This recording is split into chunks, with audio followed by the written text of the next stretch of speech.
Okay, ಈ ಕಡ್ಡಾಯ ರಜೆ ಬಗ್ಗೆ ಹೇಳ್ತಾ ಇನ್ನು ಸಾಧ್ಯತೆಯಲ್ಲೇ ಇದ್ದಾರೆ ಸರ್, ಇಷ್ಟೊತ್ತಿಗೆ ಡಿಸಿಷನ್ ಆಗಬೇಕಿತ್ತು. ಏನು ನೆಸೆಸಿಟಿ ಇಲ್ಲ. Administrative decisions can be taken. ನಿಮ್ಮ ಅನುಕೂಲ, ಮೀಡಿಯಾ ನಮ್ಮ ಅನುಕೂಲಗಳು ನೋಡ್ಕೊಂಡು ತೊಗೊಳಕ್ಕೆ ಬರಲ್ಲ, ಅದನ್ನೆಲ್ಲ ಲೆಟ್ ದೆಮ್ ಟೇಕ್. ಇನ್ನು ರನ್ಯಾ ನಾವೇ ರನ್ ಮಾಡ್ಬೇಕು ಸರ್ಕಾರನ, ಹಂಗಾಗಲ್ಲ. Let them take. ಓಕೆ, ಈ ಗೋಲ್ಡ್ ಕೇಸ್ ಬಗ್ಗೆ ಡಿಆರ್ಐ ಹಾಗೆ ಸಿಬಿಐ ಬೆನ್ನಲ್ಲೇ ಈಗ ಇಡಿ ಕೂಡ ಎಂಟ್ರಿ ಆಗಿದೆ. 6 ಕಡೆಗಳಲ್ಲಿ ತಪಾಸಣೆ ನಡೆಸಿದ್ದಾರೆ. ಹಲವು ಜ್ಯುವೆಲರಿ ಕಂಪನಿ ಮಾಲೀಕರ ಮನೆ ಕಚೇರಿಗಳನ್ನು ಶೋಧಿಸಿದ್ದಾರೆ.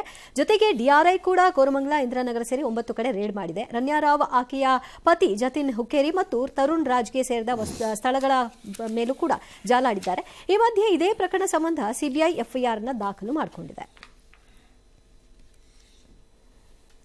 ಸರ್, ಈಗ ಡಿಆರ್ಐ ಹೋಗಿ ಜಾಲಾಡಿದೆ, ಸಿಬಿಐ ಹೋಗಿ ಹುಡುಕಾಟ ನಡೆಸಿದೆ, ಈಗ ಇಡಿ ಕೂಡ ಹೋಗಿ ಎಲ್ಲ ದಾಖಲೆ ಅವ್ರು ತಗೊಂಡು ಹೋಗ್ಬಿಟ್ಟಿರಲ್ವಾ ಸರ್? ಹುಚ್ಚರ ಸಂತೆಯಲ್ಲಿ ನಾವು ಏನು ಮಾಡೋಣ?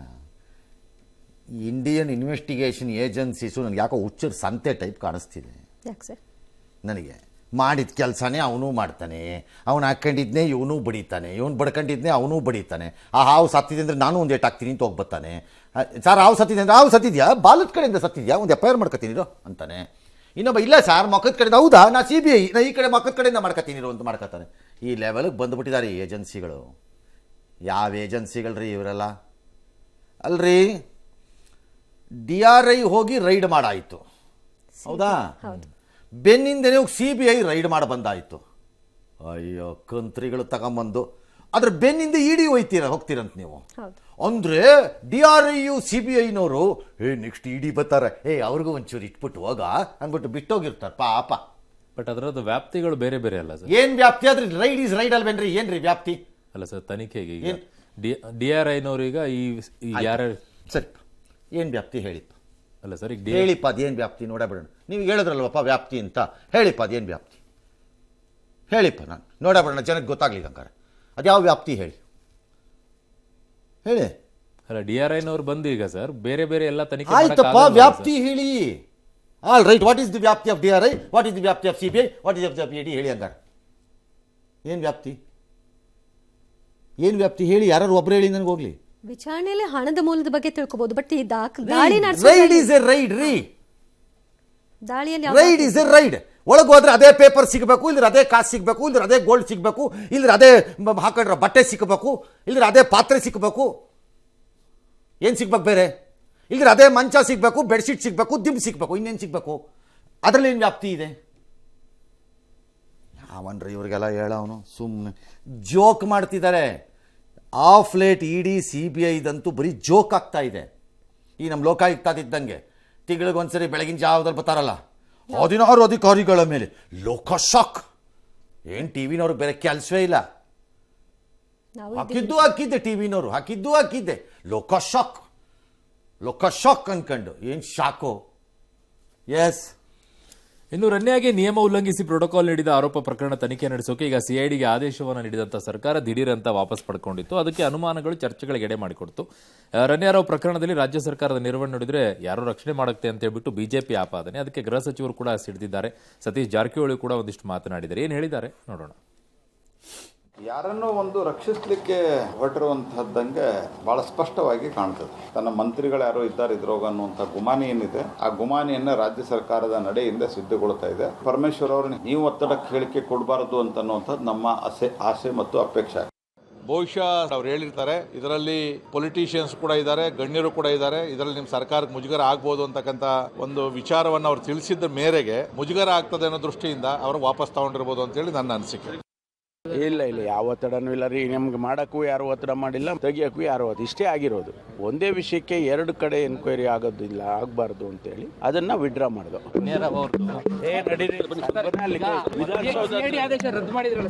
ಹೇಳ್ತೀನಿ ಬಾ, ಅಲ್ಲಿ ಇದರಲ್ಲಿ ಸಿಬಿಐ ಎನ್ಕ್ವೈರಿ ಮಾಡ್ತಿದ್ದಾರೆ, ವೇಟ್ ಮಾಡೋಣ. ಅದರಲ್ಲಿ ಏನೋ ರಿಸಲ್ಟ್ ಬರ್ತದೆ ಕಾದು ನೋಡೋಣ.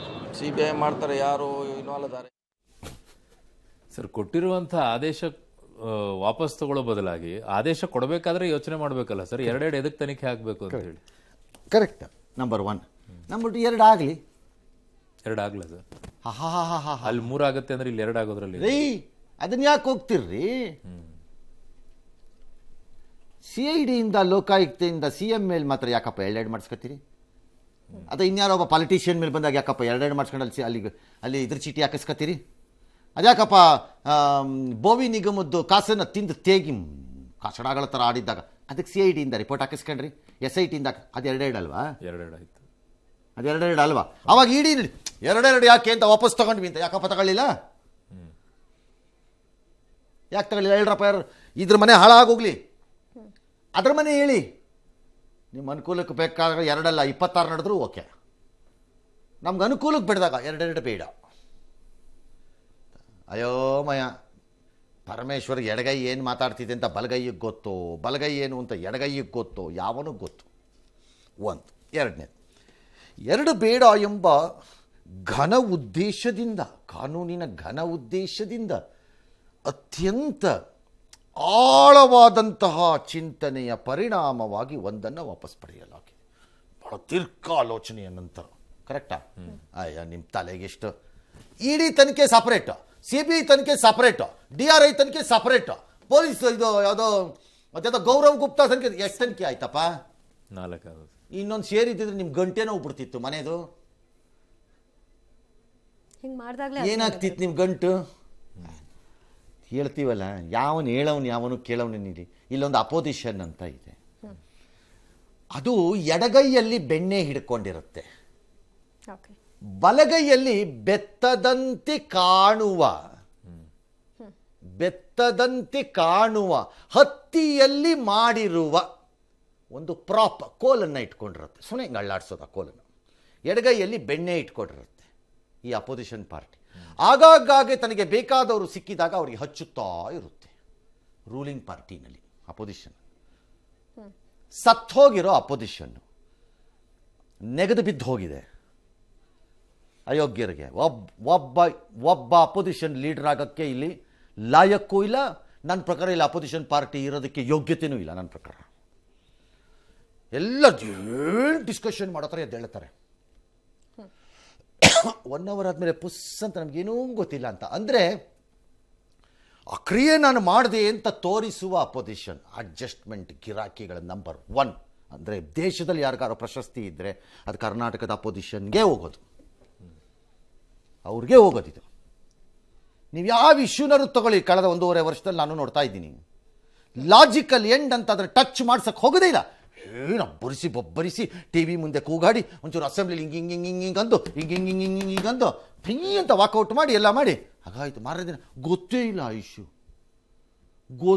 ಆ ಇಶ್ಯೂ ಏನಾಯಿತು ಅಂತ. ರಾತ್ರಿ ಯಾರ ಮನೆಗೆ ಹೋಗ್ತೀರೋ, ಯಾವ ಪೈಲಿಗೆ ಸೈನ್ ಹಾಕಿಸ್ತಿದ್ದೀರೋ, ಯಾರ್ಯಾರ ಹತ್ರ ಕಾಸು ತಿಂತಾ ಇದ್ದೀರೋ ಯಾವನೂ ಗೊತ್ತು. This is your opposition. ಅಂಥ ಪರಿಸ್ಥಿತಿನಲ್ಲಿ ಇಂಥ ಪ್ರಶ್ನೆಗಳನ್ನು ಕೇಳಕ್ಕೆ ಅಲ್ಲಿ ಯಾವನ್ರಿ ಇದ್ದಾನೆ? ಏಯ್ ನನ್ನ ಬಗ್ಗೆ ಮಾತಾಡಿದ್ರು ನೋಡು ಅಂತ ಎದ್ದು ನಿಂತ್ಕೊಂಡು ಎದೆ ಬಗದು ಮಾತಾಡೋಕ್ಕೆ ಯಾವನ್ರಿ ಇದ್ದಾನಲ್ಲಿ?